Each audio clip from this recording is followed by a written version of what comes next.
We are live. Lynnette Yeah. Chai. We are Hi, live. Hi. it's me How is it again. going? Yes, it's you again.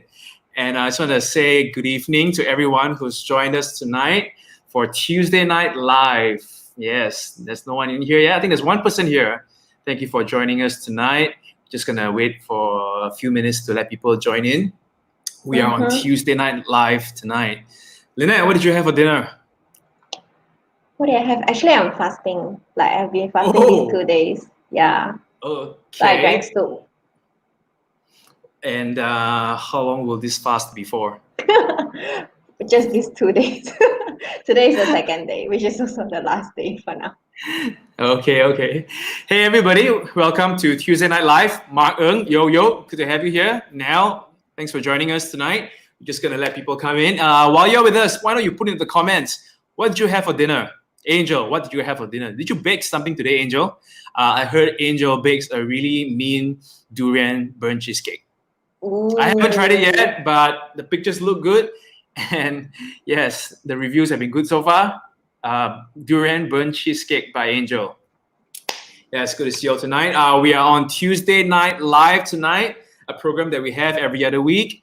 And tonight's topic is going to be on mental health. We're going to dive into mental health. But before we go into that, the title of tonight's topic is it just all in my head?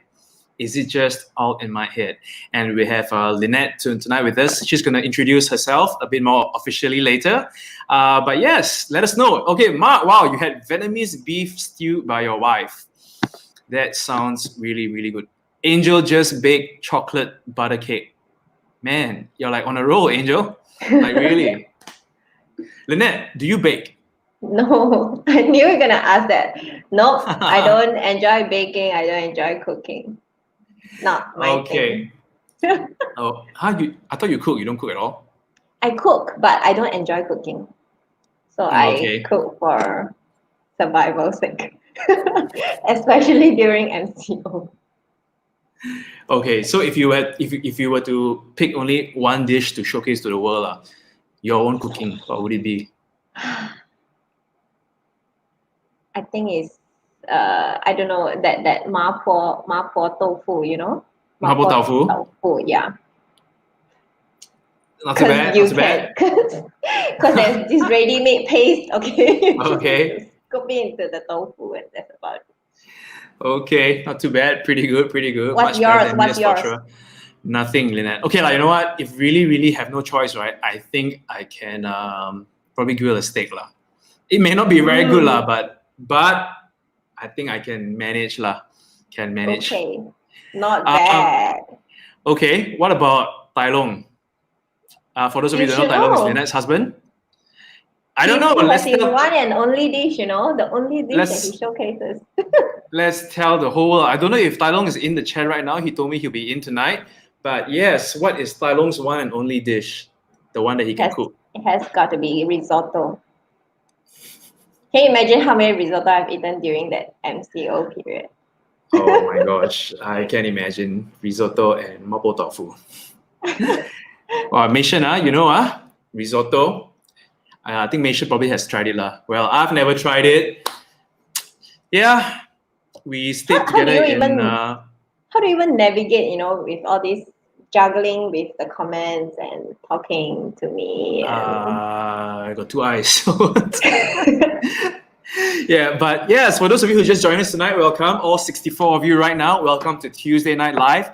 My name is Kason, one of the leaders of Collective, and we have our quote-unquote resident therapist, Lynnette Chai, with us. Wow. Of course, we'll introduce her officially in a while.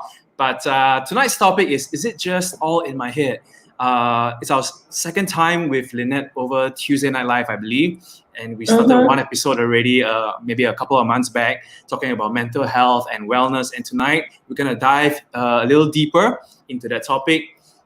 Is it just all in my head? That's a question that we're going to be answering later. So, yeah. So, I think it's about time that we start. So, it's 8:35 right now.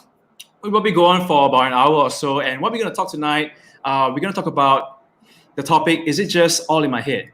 Or what are the other factors that affect our mental health? And of course, we hope to not just have hate theory with us. but we hope to have some practical steps as well. So for those of you who just joined us in the chat, if you have any questions at any time, please do put it in the chat as well. You can ask Lynnette a question, and we would fill the questions, and we will try to answer them as best as we can. Well, not me, I'm not the pro here. I'm just the one picking the questions. So we'll have Lynnette to answer. But without further ado, so Lynnette, thank you once again for joining us. Thank you for taking time to do this with us. Thank you for having me. Yeah, it's always a pleasure to talk to you about this topic.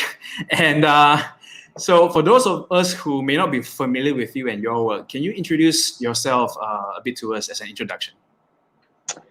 Well, I'm a registered counselor with the Malaysian Board of Counseling.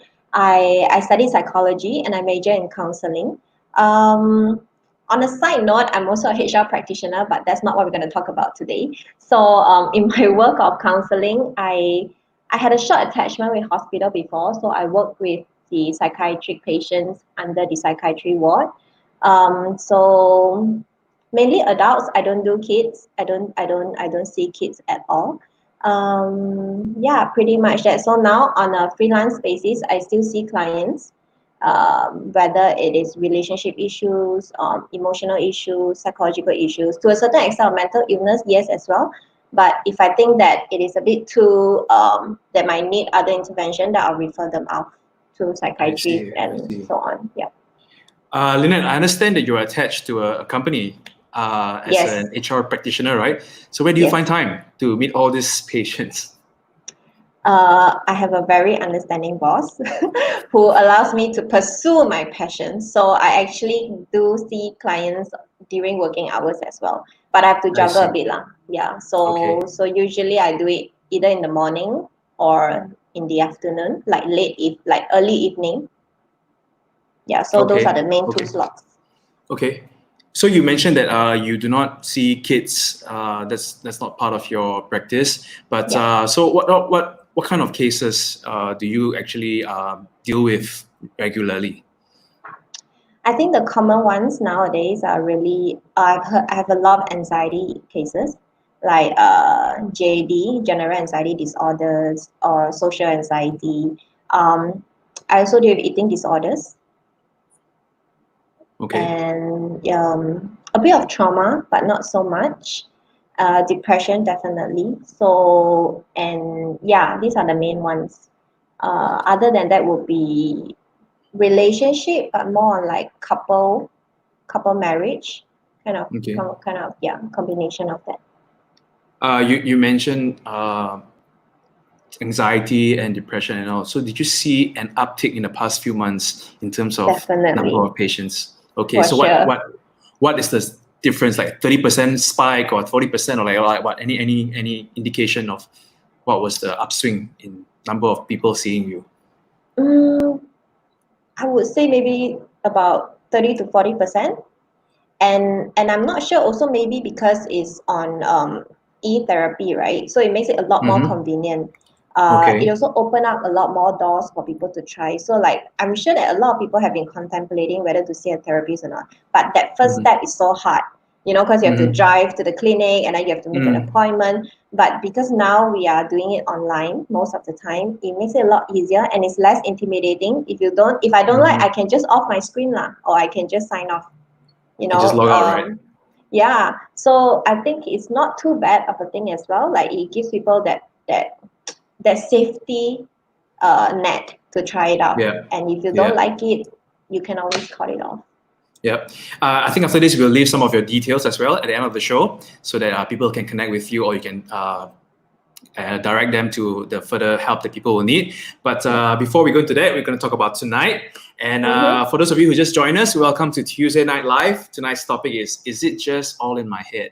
Is it just all in my head? And we're going to explore like what are the other factors that affect mental health and wellness. So as I mentioned before, this is the second time that you're with us. Can you just give us a very short recap about what you talked about in the first episode, like the areas that we talked about, like I think it was depression, and we went to a bit of being present in the moment. Yeah. So just a very short recap of episode 1. Yeah, sure. What we spoke about in the previous session was mainly we talk about how emotions are not bad. So it's really changing the perspective that, how sometimes painful emotions can be really scary, But what I really want everyone to understand is that emotions are not bad. It is when we try to avoid that feeling, when we try to avoid that pain in us, that it becomes problematic. I gave a metaphor of the quicksand. I don't know if do you remember the quicksand that I Yes. mentioned that yeah, the experience of being stuck in a quicksand resembles a lot of our emotional struggles. You know, it's very natural for us to want to push ourselves out when we are in an emotional quicksand because that's natural to do, right? But it is in that effort of pushing ourselves out that causes us to sink even faster. So the antidote is really to act counterintuitively, to lean into our emotions, to lean in with that feelings and sit with them. And hopefully, as you do that, you get to realize that hey, your emotions are not so scary after all. And then you are more empowered. You create that space. Oh, and we talk about mindfulness, about how we can be more aware of our emotions, our thoughts, and that awareness helps us to create space around it. And when we have space around it, then we are more empowered to choose what kind of life we want to live instead of being controlled by emotions. Yeah, so Yeah. that basically it is what it is. Thanks. So that was the first time we had you on Tuesday Night Live, and you mentioned a lot about emotions, how we sit with the emotions, and how we practice certain habits, mindfulness practices, and all. So Yep. I want to ask you. So I know you from church. Before you went into all this, so we have a faith that we profess and that we believe in. I want to ask you. So where does God sit in all this? Like how do you approach Yeah. how do you join it all together? Like, is it just all in my head, not or where does the matters of God and spirituality come into play for you?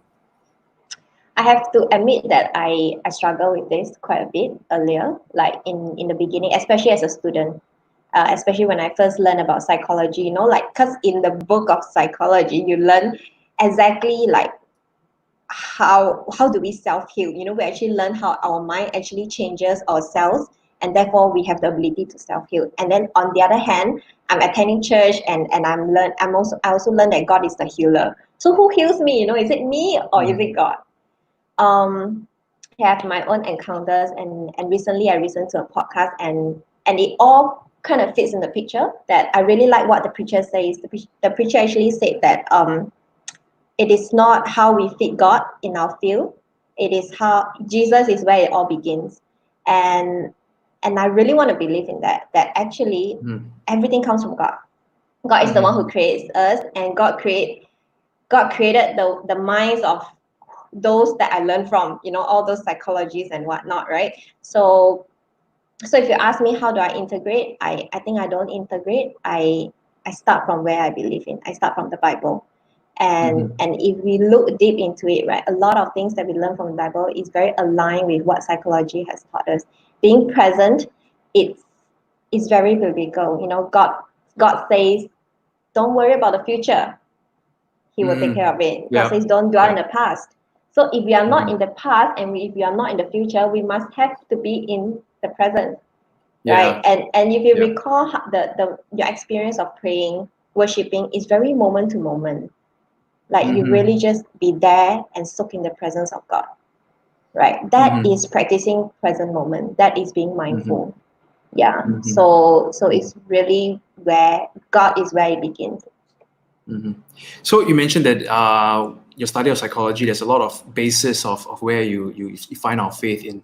But I want to ask you, in which areas, if you can think of, where does it conflict? Wow. Conflicts. Yeah. I used to think that I can change my thoughts. So I'm sure you heard of CBT, cognitive Okay, behavioral but therapy. okay. Can you Yeah. explain a bit? Yeah. So CBT is one of the school of thought among a set of traditional theories that CBT believes that you can change your thought, and by changing your thought, you change how you feel and you change your action. So that's how we were being trained.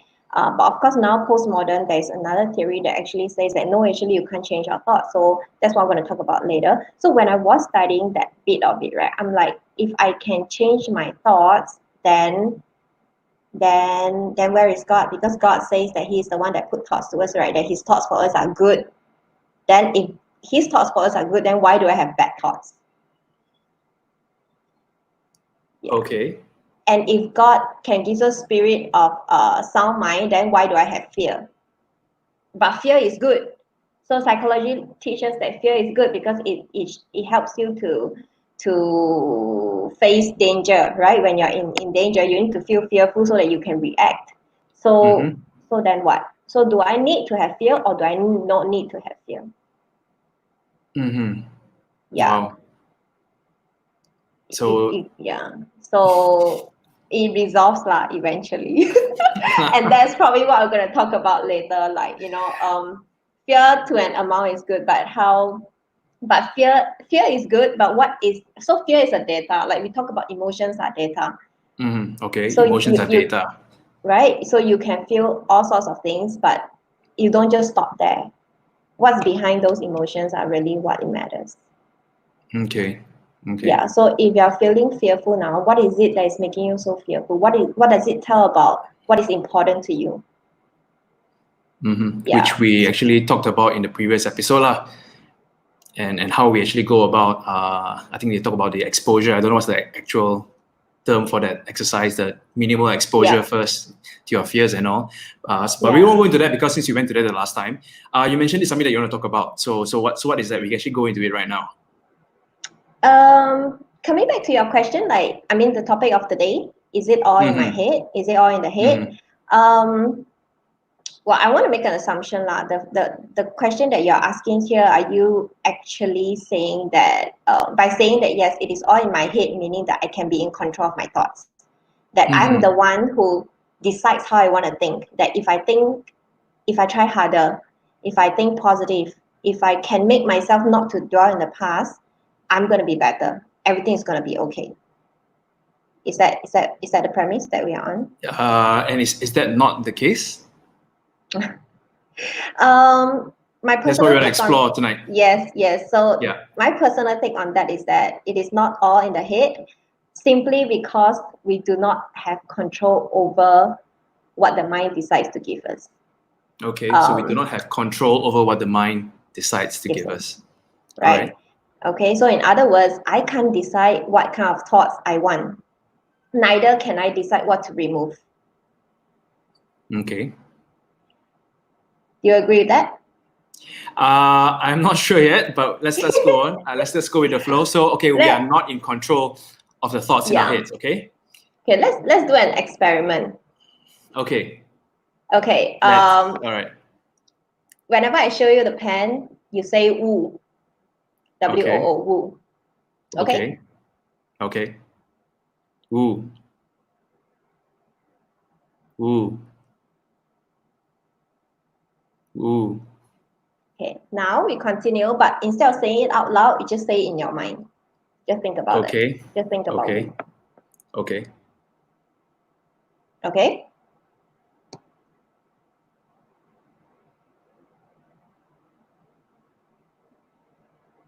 Now, when I show you the pen, don't think about woo. Okay. Are you thinking about it? Can you try not to think about it?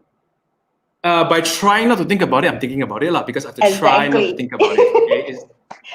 Exactly. So that's my point. We cannot remove emotions. We cannot remove thoughts. And so often my patients or my clients come to me saying, help me remove that memory. Help me remove this thought. I don't want to think about this about myself. The simple answer to it is I can't. That's not how our mind works. So we can't remove thoughts. We can't change it. That is the premise. Okay. So instead of saying that it is all in the head, I would like to say that it is all in the brain.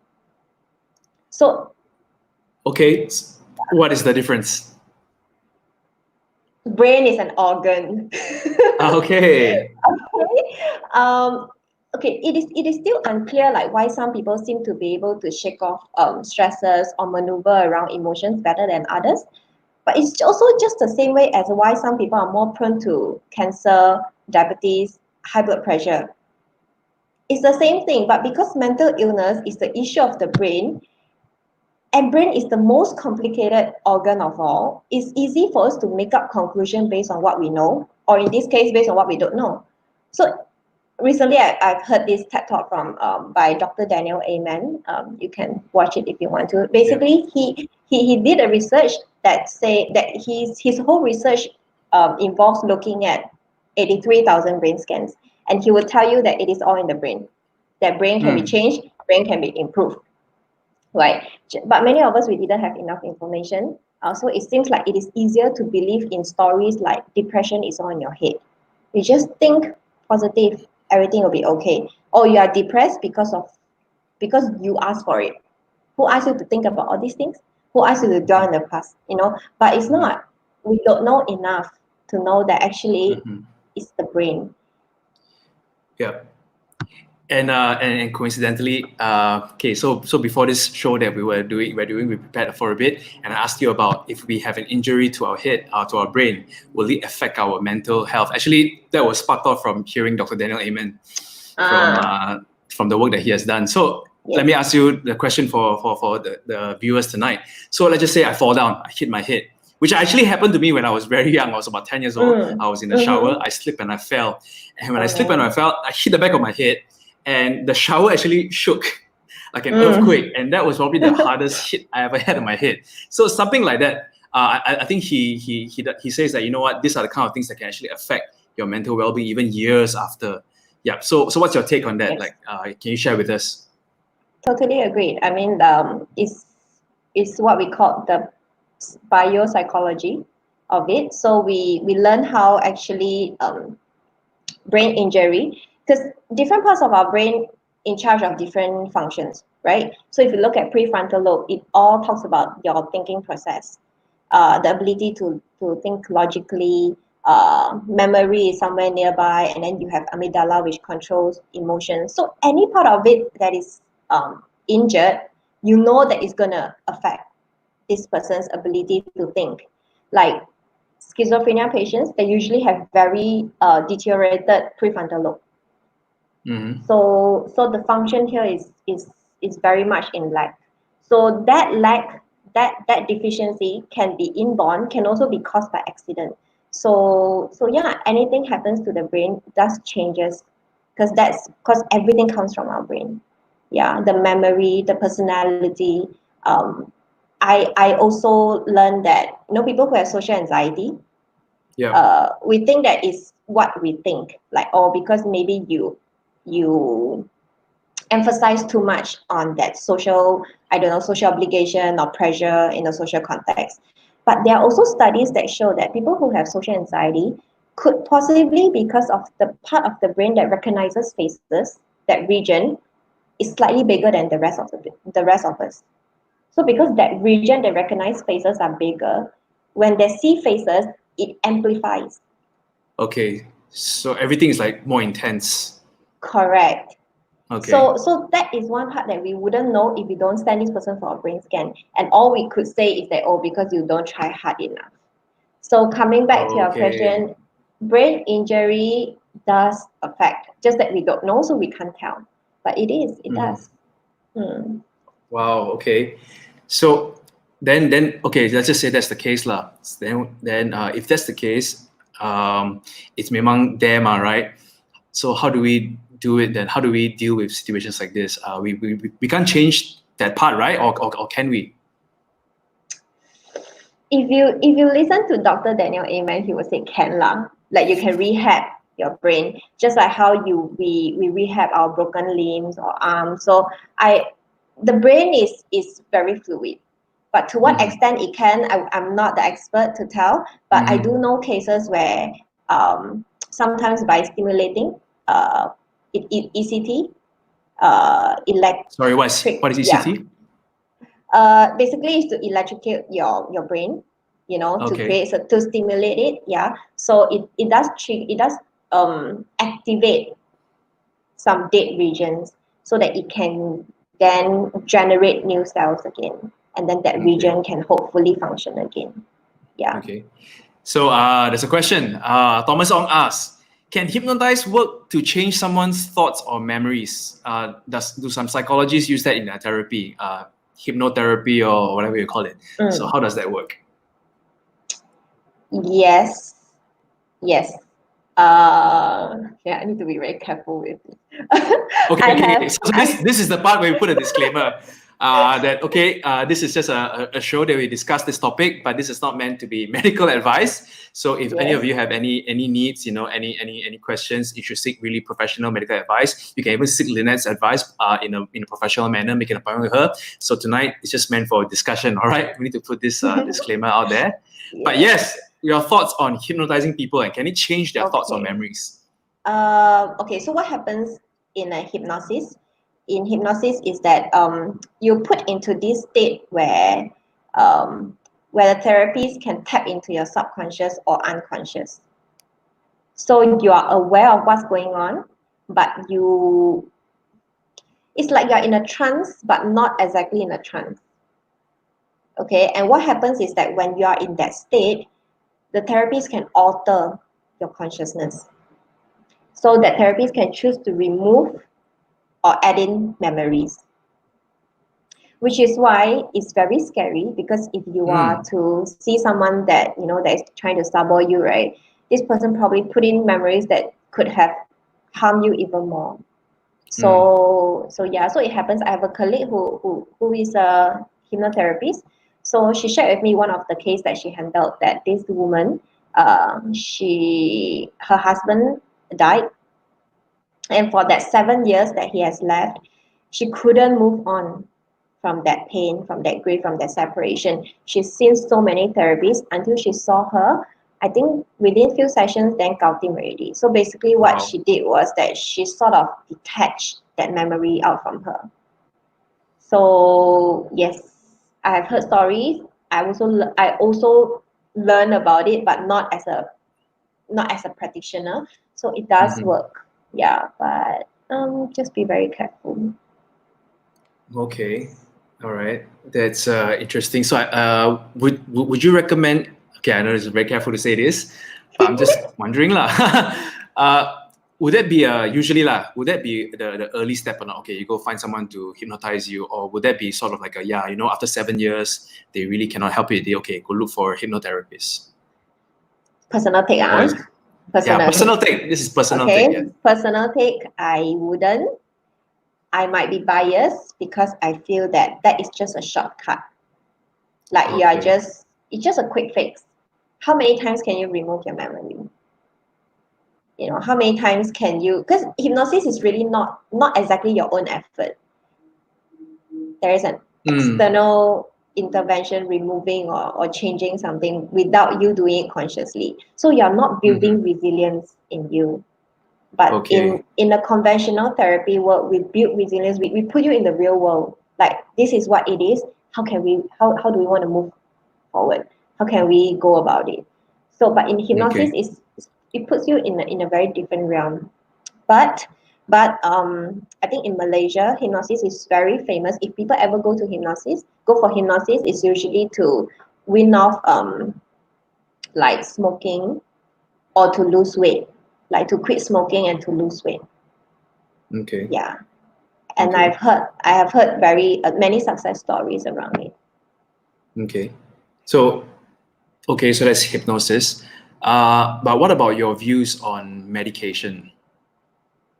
Like taking medication for mental health, for depression, for anxiety.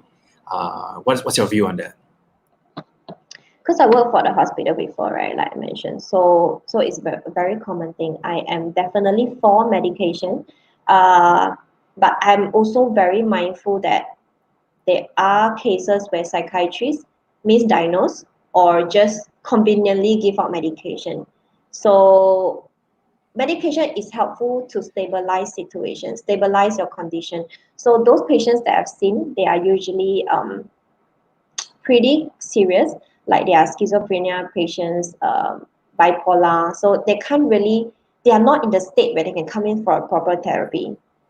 So in terms of cognitive functioning, they are not at that level. Intellectually, they are not there. So we can't do talk therapy. So they need certain kind of medication to stabilize. those chemicals in their brain, then we can take them to the next step. So yes, I'm for medication, but be very, very wise. Like you have to see the right psychiatrist lah. Yeah, and Okay. not to overly depend on it. It has to come together. Medication and therapy should come together, not on just medication alone or therapy alone when you actually need medical intervention. Okay. So what I'm hearing is, if I'm hearing you right, is medication is really to stabilize the situation, and then so that the person is stable enough to go through therapy. But you wouldn't recommend medication for the long term, lah. Depends on situations. Some medical illness does need long-term medication. Yeah, like we are very fearful that patients who are not supposed to stop their medication stop it, because especially if they are delusional or they are hallucinating. If they stop medication, it can have very detrimental effects. They might start doing things that harm themselves or other people, and we don't want that to happen. Yeah. So it's for as a safety issue as well, lah. Definitely. Yeah. Okay. All right. Okay. So tonight we're talking about, is it just all in my head? So we've talked about like, where does God fit into our. Are you? Oh, what happened? Are you all right? Yeah. Okay. So we talk about. Hi, I'm here. Okay. I think something wrong with your line there, but no problem. Okay. So we talk about, is it just all in my head? Where we bring in, where does God fit in? And you said that, it's not about God fitting God in, but us fitting into God. That's what we believe. And we talked about hypnotherapy and all these things. But you mentioned something just now. You said something like, I'm of course paraphrasing you. Are some of us more predisposed towards certain things like depression or anxiety or a certain mental kind of state? When we say predisposed, right, that means it's not just in my head. Am I more wired? Like, means naturally wired towards a certain way in my genes or not? Like, I was born that way. So is there such a thing as I was born that way to be more emo, for example? Very tempted to say yes. Okay, mental illness, not all mental illnesses, okay, but mental illness general does has some of the highest genetic loading of any common illnesses. Of course, there are also some very other famous single gene disorders like Huntington's or cystic fibrosis. Sorry, Lynnette. If I can just stop you for a moment. What do you mean by genetic loading? Meaning, very heavily depends on genetic. Okay. Like it is, like you won't get it if it doesn't run in your blood. Okay. So mental illness does has some of the highest genetic loading in that sense. Like right up, schizophrenia is one of the most studied mental illness. So I'm just going to take that as an example. Schizophrenia where says that people who have schizophrenia if your family members have schizophrenia, you have 80% chance of getting it. That's pretty high, right? Yes. Super high. Yes. So so in my work, we look back in their whole family tree and all. We study to see actually what's the trend in the family, and often we find that, right, the reason why the person is having this, somewhere in their family someone would have gotten it as well.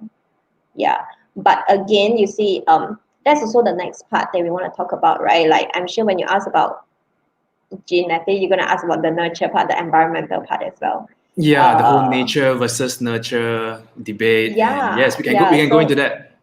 Yeah, so like not okay. So before we go into that, like schizophrenia is one. Bipolar disorder or even major depressive disorder (MDD) is also has a huge genetic loading count for it. So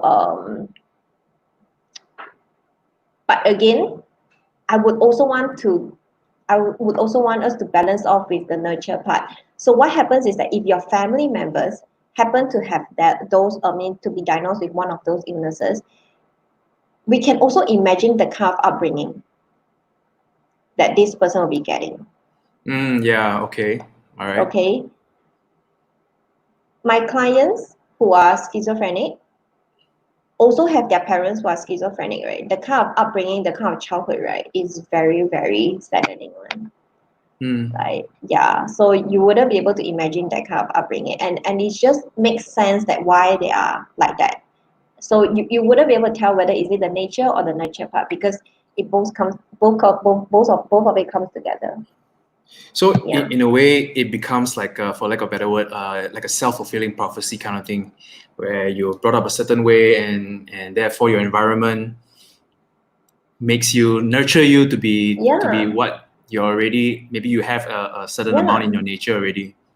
Yeah, like alcoholism is not so much a genetic kind of disorder, but it's largely due to environment. Mm-hmm. So if you are constantly exposed to binge drinking, or families that are alcoholic, chances Mm-hmm. are for you to turn out to be an alcoholic is very high. But there Mm-hmm. is also different cases, like if you read up James Fallon, he is a neuroscientist who discovered that he had the brain of a psychopath. Okay. Yeah, so he's a neuroscientist. So he study brain scans every day, and one day he discovered that, hey, actually he has the brain of a psychopath, and stated that he believes that he's growing up, that because of his upbringing in such a nurturing and loving environment actually helped him become a successful adult. Mm-hmm. Yeah, Okay. So which may have been effective at preventing him from fully developing into a psychopath. Yeah. okay. Okay. Yeah. I mean, after all, nature is what you will start with, lah. But that's not your destiny, lah. Yeah. But Yeah. of And course of there course. are other illnesses that, okay, if you have that gene, right, you can't run away from it. Like, you will get it Mm-hmm. one. Yeah. So Mm-hmm. we also have that category. Yeah. So it's just like how we are, what you mentioned now. Some of us may be more predisposed towards a certain disease like diabetes or cancer or Correct. something like that, lah. Okay, so yeah, so mental, like you said, the brain is another organ. So therefore, it also, whatever affects our other organs in terms of the kind of principle, it applies for the brain as well. Correct. Okay, so if any of you have any questions, do type it out in the chat. Second question from the same person, Thomas Ong. Wow, he seems to have quite a lot of questions. I like this. Can someone with a split personality be cured? Um, Cured lah. Cured means 100%. You can talk about to what extent we can be cured as well. 100% is hard. 100% is hard. But we can definitely manage the personalities. Like, we can reduce and better manage it when it comes up. So in split personality, for those who don't know, the original person, right, is not aware of all these personalities, right? Yeah, like that movie with what's his name? I can't remember the guy's name Split? right now. Is Yeah, it but I remember Split? that. Yeah, it's Split, but the actor's name. It's okay. I think we know which movie we're talking about. There's like a lot of people living inside him. Yes. So you are not aware of the existence of your other personalities. Yeah. So which makes it harder, because the person wouldn't know that they actually need to seek help. Okay. So in your experience, maybe not your direct experience, but just from the field that you're working with, do you know of anyone who's been cured totally or managed to a very large degree that they can live their lives pretty much normally, lah? No, not that I'm aware of. Okay. So Yeah. just like some of the other diseases that we have in our body, some of it may be just something you just need to manage throughout your life. Correct. But success stories, like how they have been able to manage all these personalities, would be, I think, one of the very recently very famous one. She's an Australian. She has, I don't know how true, but reports says that she has 2,500 personalities, or is it 2,500 or 250? I can't remember. So, but that's a lot. Even And 250 is a lot. yes, even 25 25 is a lot. So she came out of it and she wrote a book, apparently. So yeah, I haven't got a chance to really study that case, but yeah, there are cases like that. Okay. Looking at your husband's comment, it revived the memory. No, it's not Joseph Gordon-Levitt. It's James McAvoy. So thanks, Tylon, but no thanks. Okay, Sarah has a question. How can you tell whether a person needs prayer and just a listening ear, or therapy and medication? Wow. Can't this person have It's all? everything lah. I just throw machine gun, all Yeah. that. I mean, it all comes together, isn't it? Like I pray, but I also take medication. When I have headache, I eat Panadol and I pray as well. And I do hope that someone can listen to me when I'm, when I'm in pain. Maybe it's like is there like a hierarchy? Okay, you know what? Maybe thinking out loud. Maybe let's go along the lines of first do no harm. So maybe medication will have side effects. So let's try not to have. Do you go through that kind of hierarchy of steps to take? Like, okay, maybe let's just start with listening first and prayer, and then after that, you know what? If you need medication, then only you go into that. Is that how you would do it? Personally, Yes, yes. personally, guys. Okay. Because I'm someone who, ayo, this is very bad lah saying this here, but I personally don't, like, medication will never be my first option. Like, even whenever I have a headache or I'm not feeling well, right, I would try to self-heal first, Okay. Yeah, but I believe that everyone has this discernment where they can gauge their own well-being. And you just need to know when you need to know when you can't run away anymore. And everyone can benefit from a therapy even though you don't have a mental illness. So so I can't really say that whether I don't really want to recommend if there's a hierarchy, but yeah, that could be your first step in figuring out more stuff around it, like understanding more. Okay. I want to pick on what you said just now. You say that everyone can benefit from therapy even though if they don't have a mental illness.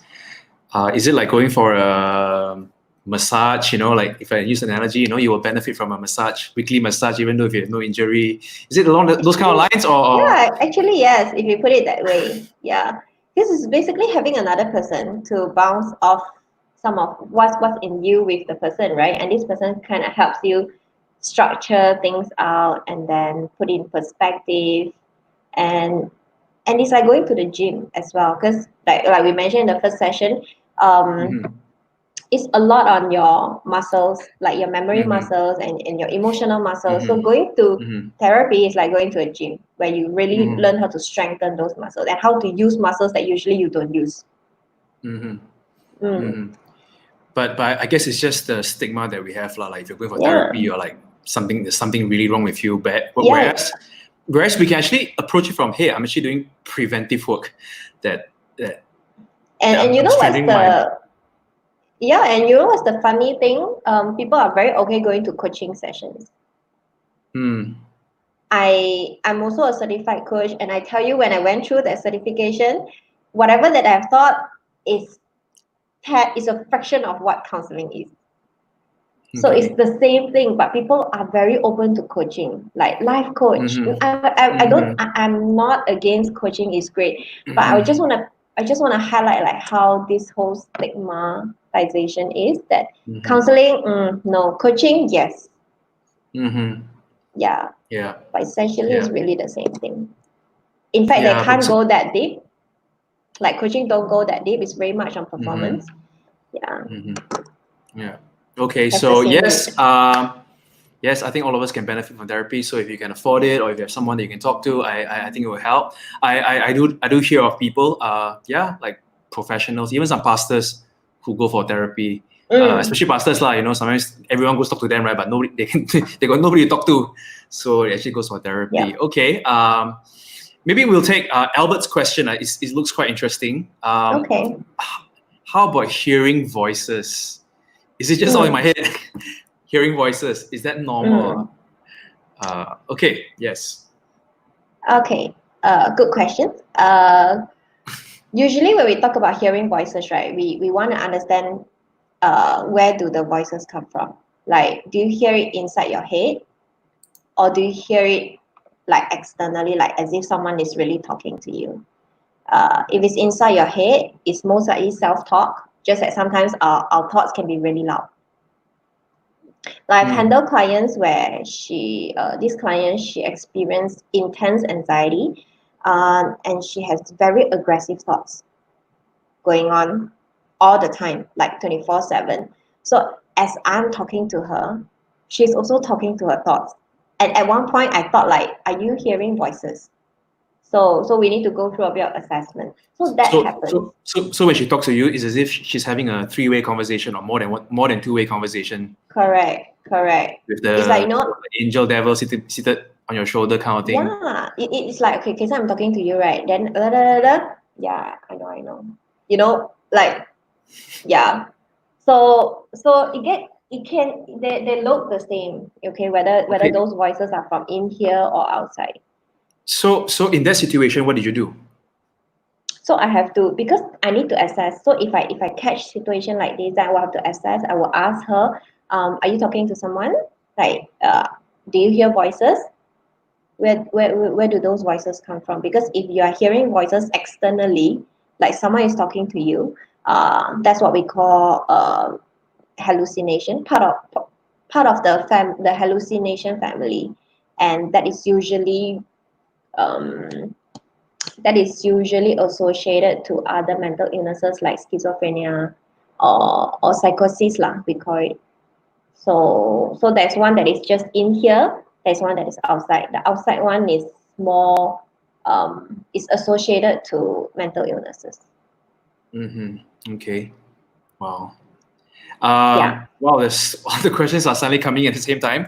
But since we already started on that, if you can just answer Sarah's follow-up question, just with a short one, like how, in terms of like, okay, when do we just pray for them and then send them away, or when do we ask them to seek further help and medication?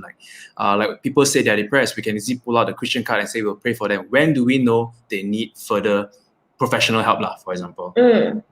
Where do you draw the line? I think you need professional help, Dee. I think you really want to look into their lifestyle. Like, are they functioning? Like, that's really like one of the key questions that we want to answer.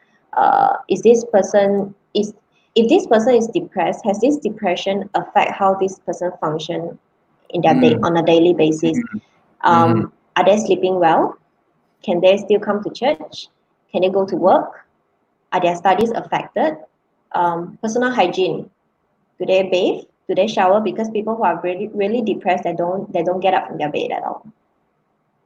Okay, so when it affects your lifestyle, that's when Correct. you need to see someone professional. Yeah. I'll pray for you, but after this, please go see someone. Yes. Right? Okay. Definitely. All right. Okay. All right. I hope that helps, Sarah. Okay. I'm going to just touch on Simon Fong's question because I think we use this term a lot, OCD, obsessive compulsive disorder. Can you share a little about it, and how do you normally treat them? Okay, I think it's a very common term that we use, so I think we throw it out very loosely sometimes. So can you attend to this question? Okay. OCD. Okay. Every mental illness has a spectrum, right? Depends on how severe it is. So the very severe ones will need medication to control those thoughts. So obsessive thoughts, like you're obsessed over certain thoughts, or you have compulsion, like you keep want to do something, and those are chemicals imbalance. Those are caused by imbalanced chemicals. So medication will help to reduce that. And once that is reduced, in therapy we'll come in and we'll teach these people. We'll teach the patient how to manage when your impulsion comes. So like very similar to what I shared earlier, the usual reaction is impulsion come, I want to push away. I don't want this impulsion. There must be some, and there will be a lot of thoughts coming that ties to this obsession. Like for example, people who like to wash their hands. Okay, OCD, keep washing hands a million times a day. So every time when I feel like I want to wash my hands, I don't just get upset that because I want to wash my hands. I get upset because of what I tell myself, that I'm sick, something is wrong with me. Why can't I stop washing my hands? So we associate this action to also a lot of negative evaluations. Okay. Right? So okay, sorry, go ahead. So it triggers a lot of emotional distresses, not just because of this action, but because of what we are telling ourselves. So in therapy, we manage those thoughts. We are saying that, hey, you can't change these thoughts will come anyway, but can we lean in Again, we teach them how to lean into those thoughts and be okay around it, so that you create a space for yourself and decide what you want to do at that point of time. Mm-hmm. Yeah. So it is the sort of our opinions on the action rather that causes the problem rather than the action itself. Correct. So like some self-judgment going on there lah. Like, why am I like Yeah. this? If you think about it, a lot, it is basically the root of all evil, if I can put it that way. It's really our language ability, because we can speak, right? We have the ability to speak. We also have the ability to evaluate. It's our strength, it's also our weakness. So an evaluation comes so easily, we don't even realize that we are putting a judgment onto ourselves. Yeah. Wow. I think that's the worst kind of judgment sometimes, the self-judgment that we place on the actions that we take and all. Wow. Yep. And the worst case is you don't even know that you are judging yourself. Yep. No. Cannot control our thoughts. Yeah. Yeah. Wow. Okay. We had, wow. Okay. There's a few more questions. We have maybe about 10, 15 minutes more.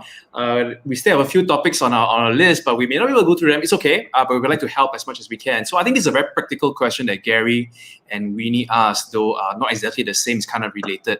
How do we help someone who seems to want help but has every reason not to try? And basically, how do we position ourselves to help our friend whom we think may need help? Like, how do we start that conversation? Like, any tips on that? I think the first things first, we must be comfortable enough to talk about it.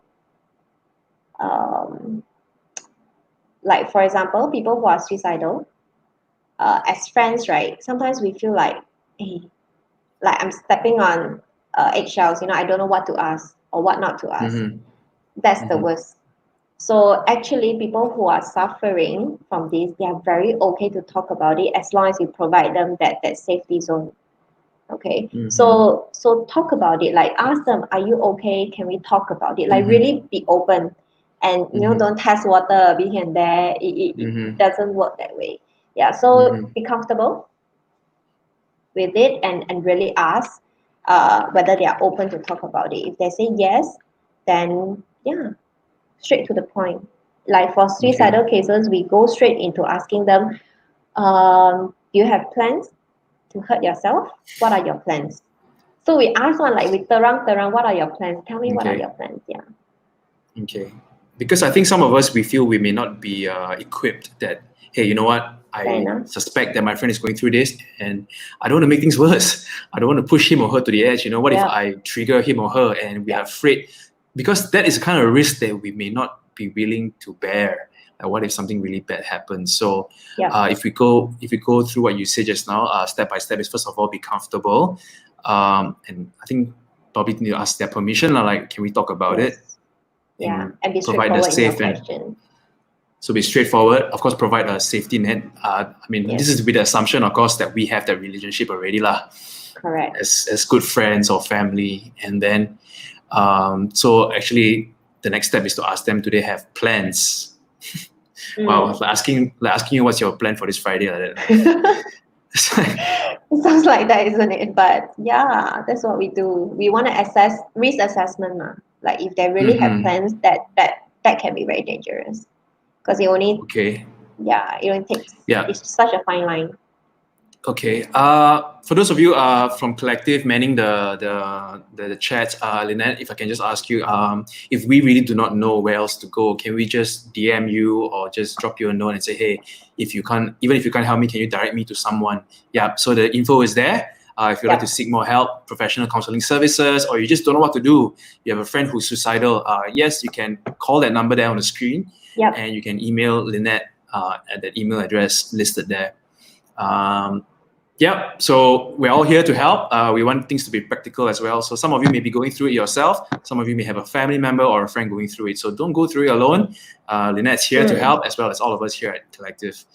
Okay, wow, there's really so much. So Winnie is asking a follow-up. If they're not comfortable, but we know he or she's in bad shape, do we just let it be? Yes, maybe a quick answer for that, Lynnette. Email you. I suppose this is not just mental health. It's also Mhm. the same as other thing, right? Like if this person refused to change, do you want to let it be or not? I suppose we can always be there for them, but we can't push the person to do something if the person is not willing. We Mhm. receive cases where patients are forced to come in and see us. Usually it didn't turn out well. There is a lot of resistance.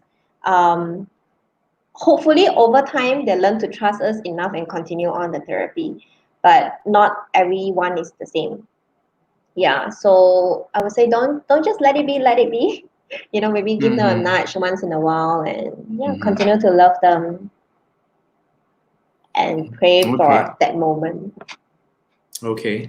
Okay. Yeah. But if you need help, yeah, please DM us in our Collective Central Instagram or Facebook, or just call the number on the screen, as well as email Mm. Lynnette as well.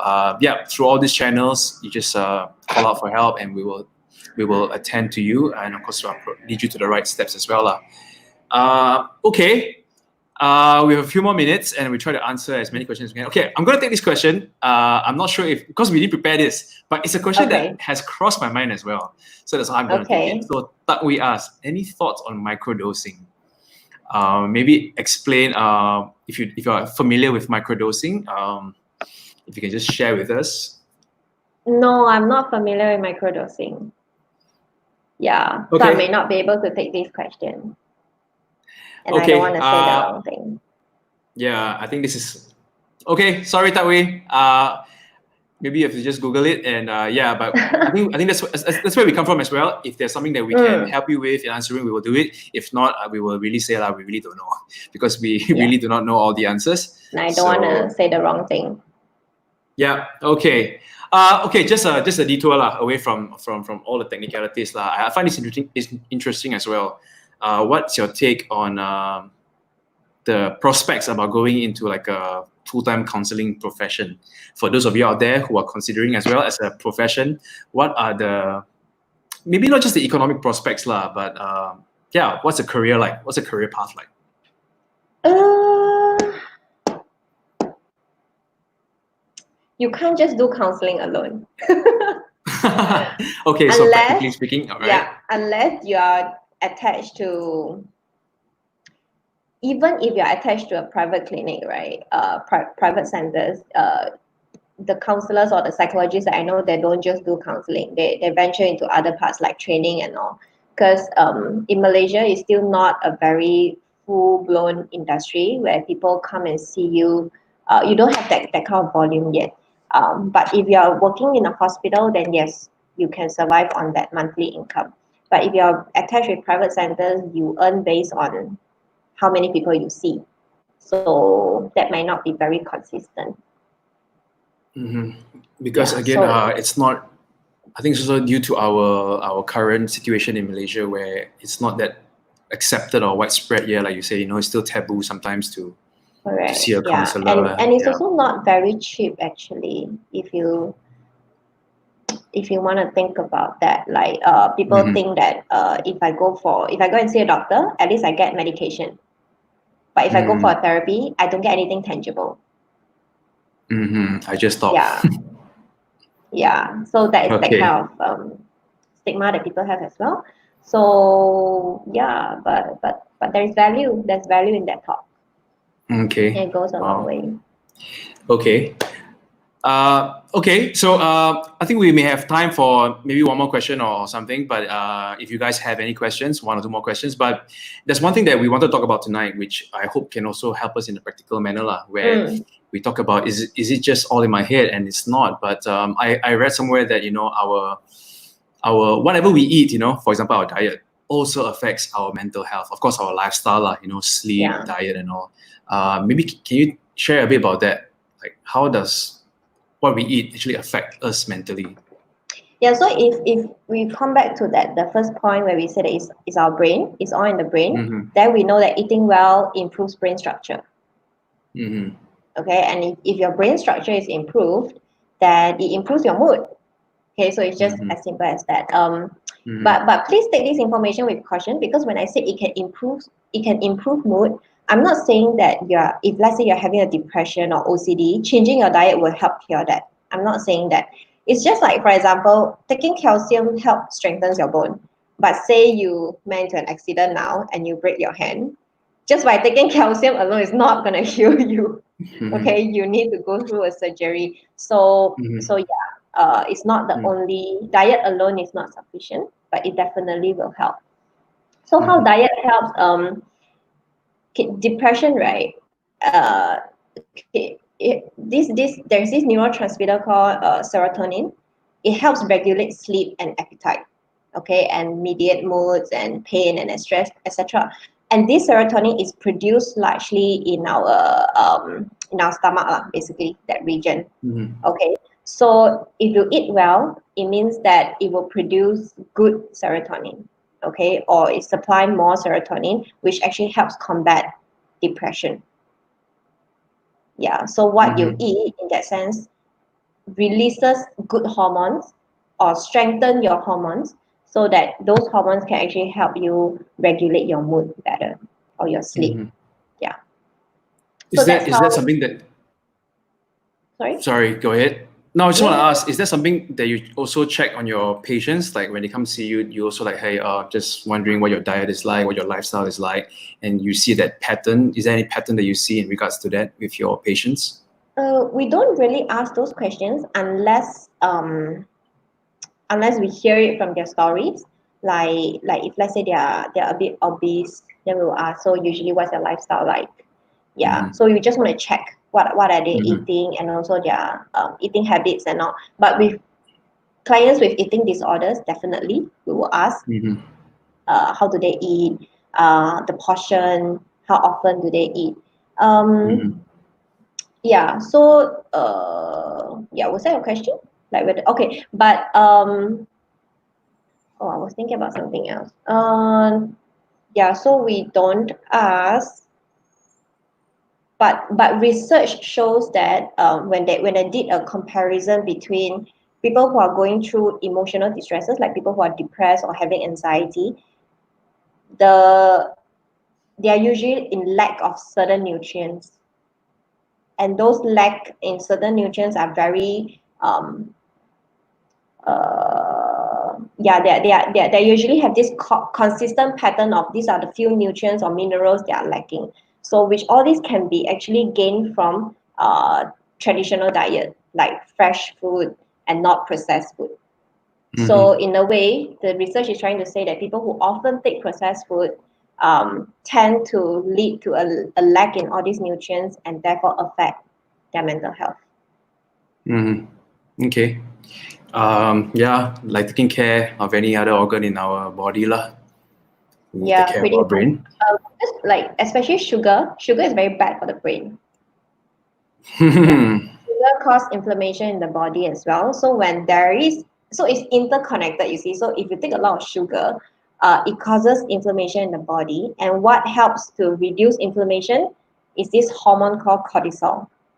And cortisol is released when there is stress. Stress, yeah. Okay, so if you reverse it, when you're constantly in stress, you will have oversupply of cortisol. Okay, and when you have Mm-hmm. oversupply of cortisol, your body is confused. Like, am I in danger now that I need so much of this cortisol to fight or flight? So when your body is confused, your immune system is confused. Mm-hmm. Yeah, and Okay. then it goes on and on from there. Okay. Yeah, All right. so it Thanks matters. for So that. eat clean or eat healthy. Yeah, Yeah. matters. Take care of your brain like how you would take care of your heart or any other Mm-hmm. part of your body. Yep. Yeah. So it's not just all in the head, but it's in the brain. It's not just in the mind, it's in the brain as an organ as well. Correct. Okay, I think we will close with this question from Albert Go. Mm. Um, he asks, how about a person who went through ECT, electroconvulsive therapy, and still on medication? How should we as a Christian leader pursue them, or how should we relate to them? Should we still touch on the topic of mental illness or just care for them? Do you get that Should we as question, Christians Lynnette? pursue them? Pursue as in like how do we care for them, is it? Like how do we talk about it with them? Yeah, or maybe we just think about it. Okay, say you know someone who went through ECT already and still on medication. So, say it's someone who's close to you in church, for example, and you are his or her leader. How would you approach that person in light of this? I would take it pretty like normal. Like we talk about it just like how you have just gone through a surgery. Because I think one big thing that we want to do is we want to normalize that experience. A Okay. lot of times when we feel like that is a taboo, it makes the person feel like it is something that is not supposed to be talked about as well. Okay, of course, everyone's has very different experience over it. But we really want to help validate their emotions. So if they are very sad about it, then we talk about that sadness with them. We want to normalize those feelings. If they are worried or if they are fearful, then we want to normalize it. Yeah, it's normal to be fearful for someone who has gone through ECT. ECT is not a very pleasant experience. Then we want to talk about that with them. So if you were to ask me, I think that we should continue to pursue them, talk about it with them if they want to, and just love them and talk about their experience just like any other experiences. You get what I So mean? Yeah. so we don't try to go around it like, hey, the topic taboo. So we don't do that lah. We just normalize it and say, hey, you know what? That's what you went through. That's a fact. And we still Yeah. love you and we still care for you and we treat it like, for example, if you just went through a car accident, it's something that we will talk about, right? It won't be a taboo. Yeah. So we treat it that way. Okay. It's really pretty much like that. It's just that because we don't know about it, we have very limited knowledge on that, so we feel like okay, it's not something that we want to talk about because we don't know how to handle. But many times, I mean, at least the clients that I've known, they are very okay talking about it. In fact, they also want to normalize it themselves. Like if they have no one to talk about, it feels so overwhelming for them. But if they have someone to talk about, things could be so much easier. Yeah. Well, thanks, Lynnette. I think that's all we have time for tonight. I hope you guys have learned a whole lot. I have learned a whole lot. A lot of the questions that I asked are actually questions that I myself am interested in. Red Sneakers asked, should religion be incorporated in counseling? We actually talked about it earlier in the show. How Lynnette, of course, this differs in opinion as well from therapist to therapist because of their whatever they believe in. I think different people believe in different things, so that will really shape your practice, right, Lynnette? So you can catch the start of this show, Red Sneakers, where Lynnette talks a bit about how her faith in God actually shapes her practice. So we won't really go into detail on that. But thanks so much, Lynnette. But before we go, if you can just give us one practical tip before we leave tonight, maybe your own practice. It can be something that you never mentioned before or something that you want to just emphasize on. One practice that you yourself practice for your own mental health. Can you leave that with us for tonight? Check in with your emotions. Really checking in. Like I don't, okay, personally, I don't set aside time to check in my emotions on a daily basis, but I do it consciously from moment to moment. So if I feel like there's anger coming up or something happened, immediately I'll catch myself and I say, okay, let's have a check-in. How am I feeling right now? What are those thoughts that are emerging on the inside? And really stay with it. So I practice that a lot. Yeah, and it helps because what does that checking in look like? Like, if you don't mind me asking, like, is there a certain question you ask yourself, or like a few times in a day, or like how does it work? Okay, I learned this recently, and I find it very helpful for myself. So this is how it looks like. Okay, I will tell myself, okay, now that I want to sit in with my feeling. What am I feeling? Okay, let's say anger. Okay, so this happened and I'm feeling angry, and I want to try to visualize that anger in me. Okay, so I would be more aware of, is there any physiological tension in me? Like, do I feel tightness in my chest, or feels like there's a knot in my throat? I want to be able to identify that sensation. So really grounding ourselves back to what you feel, what are you sensing in your body, a lot of times we are very stuck here, right? Even when I say, okay, check in, then you start giving yourself a lot of thoughts again. So we don't want to go thoughts anymore. It's very heavy. It's too heavy here, and the more you rationalize, the more you're not going anywhere. So we want to ground ourselves back to what am I feeling in my body. I address, okay, so I'm feeling something in my stomach and I don't feel well. I will sit on with it, with that feeling, and I will imagine myself in that feeling and really step into that feeling. Like imagine it as a patch of something, just whatever comes to your mind. And I'll imagine myself stepping into that feeling and really experience that feeling. Yeah. Okay. And play around in that feeling, sort of like a lot of visualization here. Yeah, but if you do it frequent enough, you will get the hang of it. And when you're inside, you realize that, hey, actually it's not so overwhelming after all. Yeah, but people usually struggle to step into it. Like, I don't want to feel it at all. Yeah. But when you try stepping into it, you will realize that it's not that bad. Yeah, a bit related to like your quicksand analogy lah. Yes. We struggle so and this we try is to like push it away. Okay. Right. So this is the step-by-step instructions that we will give in therapy. Like, we get them to experience it. Okay. And once you are done with that, you can move on to the spiritual part of it if you want to. Yeah, I think that's probably why a lot of us can't move on, because we never allowed ourselves to step into it and go through that flow, and then after that, let it move on. We always try to block that.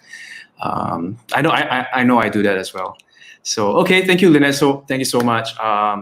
Thank you so much for this session, and I hope this won't be the last time. There are some things that we would love to talk about in the near future. So I hope you guys have learned something. And really, if you all need help, and if you all have a friend who needs help, do contact us. The details are on the screen.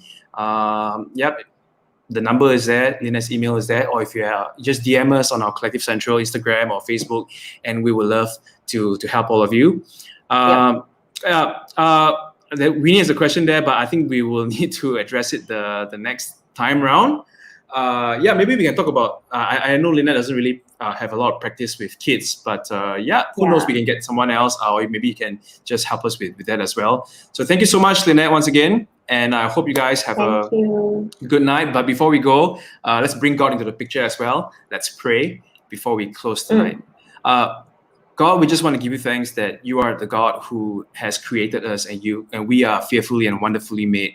Our whole being is shaped by you, from the hands to our feet into our brains as well. And thank you, God, that because you are the one who created us, we also know that we can find our fuller self in you as well. That's what we believe, Lord. And God, we just pray that for those of us who are going through a situation like depression or anxiety, God, I just pray that you give them hope, Lord, and you bring people across them, oh God, to show them that light of hope, oh Lord, in Jesus Christ. And I just pray that we will be that bridge, oh Lord, between them and you, oh Lord, and help us to really be the people, oh God, the shoulder for someone to lean on as well if they're going through those times, oh Lord. And I pray that when we call out to you, God, we pray that your peace, oh Lord, will be upon us as well. So God, we want to thank you for people like Lynnette, Lord, therapists, and those of us who get help from them professionally. Thank you, oh God, for using them, Lord. So I just pray once again that the peace of God will be upon all of us in Jesus' name. Amen. Amen. All right. Thank you, everybody. Have a good night. Thank you. And we'll see you next time. Ciao. Bye.